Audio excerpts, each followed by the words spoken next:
Odysseus knew he was going to fail, so instead of trying to be stronger, he had himself tied up. Odysseus knew something about himself that most people never admit. He knew that in the moment his willpower would be tested, he would not be strong enough to resist, not because he was weak.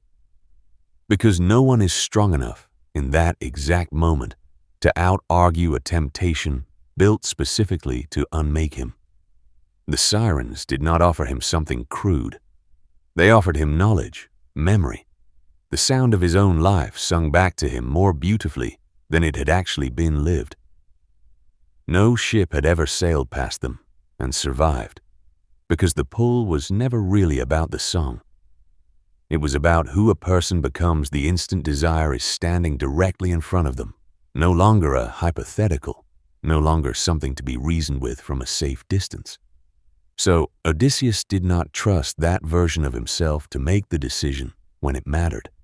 He made the decision early, while he was still clear-headed, still outside the range of the song, and he built something his future self would not be able to undo.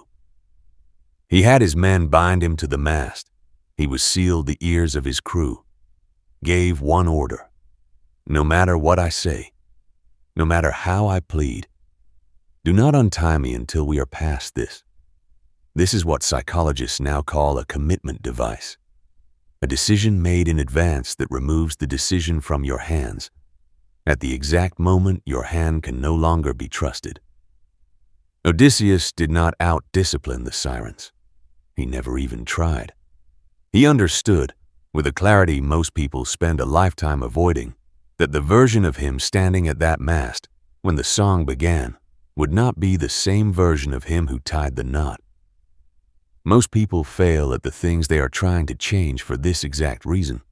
They wait until the craving arrives, until the anger flares, until the late-night impulse takes the wheel, and they try to reason with it in real time, as if the version of themselves standing in that moment has the same clarity as the version who set the goal. It never does. The person who wants to quit and the person mid-craving are not negotiating as equals. One of them built the mast.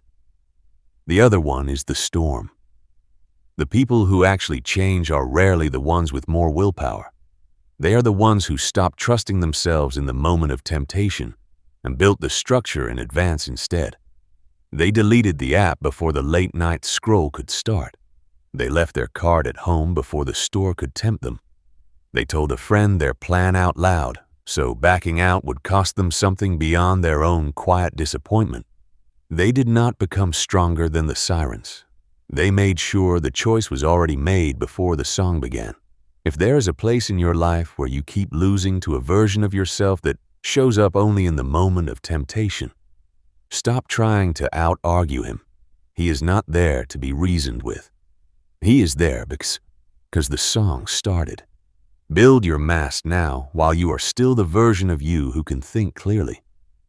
Because when the Sirens sing, that version will not be the one standing at the wheel.